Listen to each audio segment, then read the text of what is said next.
दोस्तों, आज हम त्रिआयामी आकृतियों के पृष्ठीय क्षेत्रफल के बारे में जानेंगे। थ्री डायमेंशनल फिगर, जिनमें प्रमुख हैं घन, घनाभ, बेलन, शंकु और गोला। सबसे पहले बात करेंगे घन की, यानी क्यूब। घन आप देख रहे हैं, एक लकड़ी का गुटका है जो परफेक्ट क्यूब का उदाहरण है। इसमें 6 वर्गाकार फलक हैं। तो इसकी अगर हम परिभाषा देना चाहें तो हम कहेंगे 6 वर्गाकार फलकों से मिलकर, फलक यानी पृष्ठ, 6 वर्गाकार पृष्ठों से बनी एक व्यवस्थित बक्सेनुमा संरचना को हम घन कहेंगे। इसके सभी पृष्ठ वर्गाकार है, इसलिए हम यहाँ पर लंबाई, चौड़ाई या ऊंचाई इस तरह की कोई बात नहीं करेंगे। इसके पृष्ठ वर्गाकार हैं, इसलिए हम भुजाओं की ही बात करेंगे। जब बात करेंगे इसके पृष्ठीय क्षेत्रफल की, तो हमें पता है ये वर्गाकार है, इसलिए एक पृष्ठ का हम क्षेत्रफल ज्ञात करेंगे जो रहेगा भुजा गुणा भुजा, क्योंकि वर्ग का क्षेत्रफल होता है भुजा गुणा भुजा। तो 6 पृष्ठ हैं इसके, तो 6 भुजा गुणा भुजा या भुजा गुणा भुजा को हम 6 बार भी जोड़ सकते हैं। इस बात को समझने के लिए हमने एक कागज़ के टुकड़े का मॉडल तैयार किया है। जैसे कि इस तरह से ये भी एक क्यूब घन बन जाता है। तो जब हम इसे खोलते हैं इस तरह से, तो उसके 6 पृष्ठ अलग अलग दिखते हैं और सब में लिखा हुआ है ए ए ए, यानी भुजा भुजा भुजा, सभी भुजाएं बराबर हैं। 6 पृष्ठ हैं। जैसा कि मैंने कहा कि इसका जो पृष्ठीय क्षेत्रफल होगा वो भुजा गुणा भुजा 6 बार जोड़ दो। क्यों जोड़ दो? क्योंकि 1 2 3 4 5 6 पृष्ठ हैं इसके। या तो लिख लो 6 भुजा गुणा भुजा, बहुत ही सरल है। अब ये तो बात हुई इसके संपूर्ण पृष्ठीय क्षेत्रफल की। अगर हम बात करें इसके वक्र पृष्ठीय क्षेत्रफल की, तो उसमें क्या होगा? उसमें कुछ इस तरह से होगा, जैसे कि अगर हम इसका एक जो फेसिस है, जो फलक है इसका, इसको हम हटा देते हैं तो कितने बच गए? 5। तो हम लिख सकते हैं 5 भुजा गुणा भुजा। अगर हम एक और हटा देते हैं तो अब बच गए 4 दीवारी, 4 ही बचे अब, तो हम लिखेंगे 4 भुजा गुणा भुजा। तो इस प्रकार इसका वक्र पृष्ठीय क्षेत्रफल भी हम ज्ञात कर सकते हैं। अगर हम बात करें इसके आयतन की कि घन का आयतन क्या होगा, तो हम जैसे यहाँ पर रख रहे हैं इसे, तो इसका जो एक पृष्ठ है, चाहे इस तरह का है चाहे इस तरफ का है, ये इस तरह से प्लेन सरफेस पर है और इसकी ऊंचाई भी है। तो ऊंचाई क्या है? भुजा ही है, क्योंकि वर्गाकार है। तो इस प्रकार से ये प्लेन सरफेस में और ऊंचाई की तरफ को जितना स्थान घेर रहा है वो इसका आयतन कहलाएगा।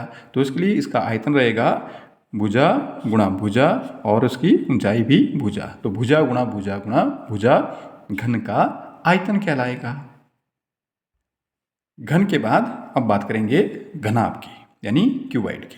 तो ये लकड़ी का गुटका जिसकी आकृति क्यूबाइड है, घनाभ के आकार की है। ये घन के आकार की है और ये घनाभ के आकार की है। तो इसे हम परफेक्ट घनाभ भी कह सकते हैं। यह बिल्कुल सेम इसकी जैसा ही दिख रहा है, लेकिन आप देख रहे हैं कि इसका जो पृष्ठ है, जो फलक है, ये इस तरह से आयताकार है और ये वर्ग के आकार का है। तो बात अगर हम इसकी परिभाषा की करें तो हम कहेंगे कि 6 आयताकार फलकों से बनी एक व्यवस्थित बक्सेनुमा संरचना को हम घनाभ कहेंगे। हम आयताकारी कहेंगे, जैसे यहाँ लग रहा है कि ये वर्गाकार है इस तरफ से। तो जो वर्ग है वो वर्ग भी आयत की परिभाषा को पूरी तरह से फुलफिल कर रहा है, उसकी परिभाषा को फॉलो करता है। तो उस तरह से वर्ग को हम आयत भी कह सकते हैं। बात करते हैं इसके पृष्ठीय क्षेत्रफल की, यानी घनाभ का संपूर्ण पृष्ठीय क्षेत्रफल कैसे ज्ञात करना है।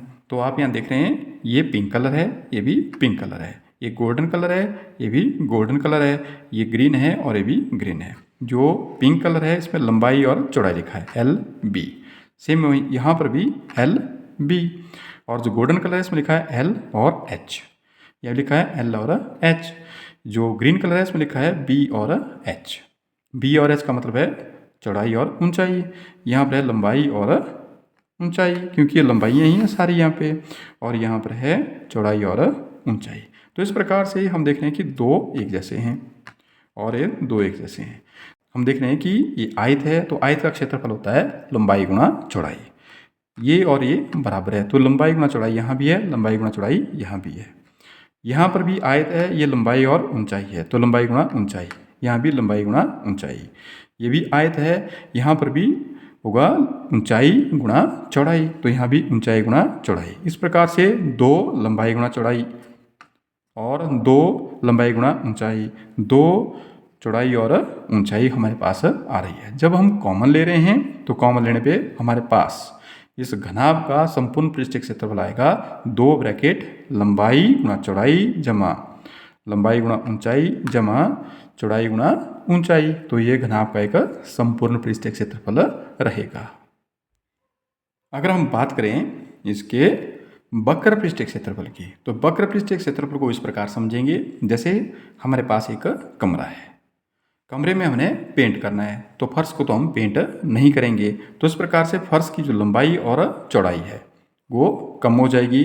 तो फार्मूले से हम कम कर लेंगे L इंटू बी, तो हमारे पास एक L इंटू बी बचेगा, बाकी सेम रहेगा। अगर हम बात करें कि हमने छत में भी पेंट नहीं करना है, यानी ये फर्श है और ये छत है, इन दोनों जगह हम पेंट नहीं करेंगे, तो हमारे पास बचती है सिर्फ 4 दीवारी, केवल 4 दीवारी में पेंट करना है।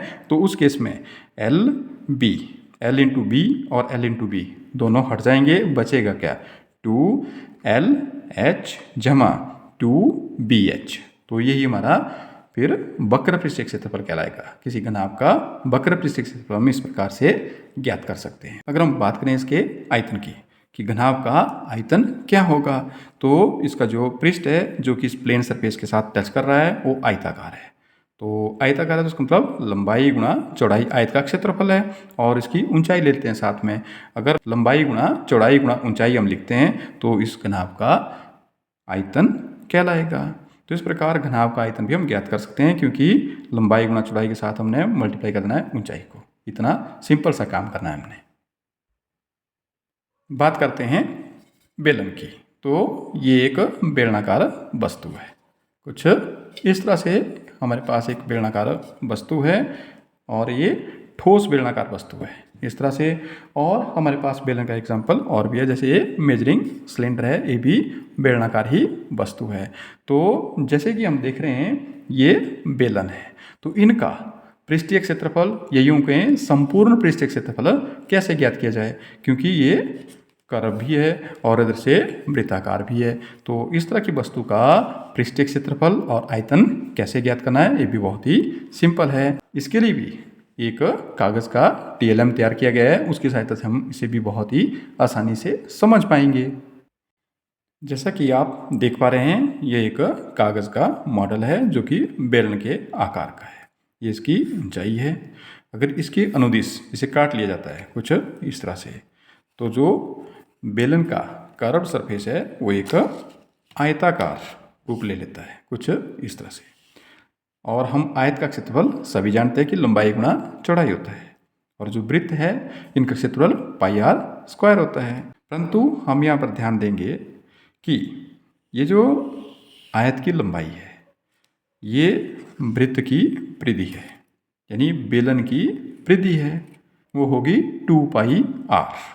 तो वृत्त की परिधि 2πr है, इसलिए हम लंबाई की जगह लिखेंगे 2πr। और जो चौड़ाई है आयत की वो बेलन की ऊंचाई है, तो उसकी जगह लिखेंगे हम h। तो इस प्रकार बेलन का जो कर्व सरफेस एरिया है यानी वक्र पृष्ठीय क्षेत्रफल है वो होगा 2πrh। अगर हम बात करें इसके संपूर्ण पृष्ठीय क्षेत्रफल की, तो पृष्ठीय क्षेत्रफल में दोनों वृत्त का क्षेत्रफल जब हम जोड़ देंगे यानी πr² प्लस πr² कर देंगे, तो हमारे पास बेलन का संपूर्ण पृष्ठीय क्षेत्रफल कुछ इस तरह से आ जाएगा। बेलन के संपूर्ण पृष्ठीय क्षेत्रफल और पृष्ठीय क्षेत्रफल के बाद अब बात कर लेते हैं इसके आयतन की। तो हम देख रहे हैं कि इसका जो सरफेस है जो कि प्लेन सरफेस के साथ टच कर रहा है वो वृत्त के आकार का है और इसकी ऊंचाई है। तो इस प्रकार इसका आयतन रहेगा वृत्त का क्षेत्रफल πr² और ऊंचाई मल्टीप्लाई बाई h। बहुत ही सिंपल है कि बेलन का आयतन होगा πr²h। वीडियो के अंत में इतना ही कहना चाहूँगा कि गणित बहुत ही रोचक विषय है। यदि कंसेप्ट को ठीक से समझ लिया जाए तो कहीं भी कोई परेशानी नहीं आती है। गणित को गणित की तरह ही सीखने का अभ्यास करें। वीडियो पसंद आए तो लाइक और कमेंट ज़रूर करें। चैनल पे पहली बार आए हों तो सब्सक्राइब करना ना भूलें। Thank you.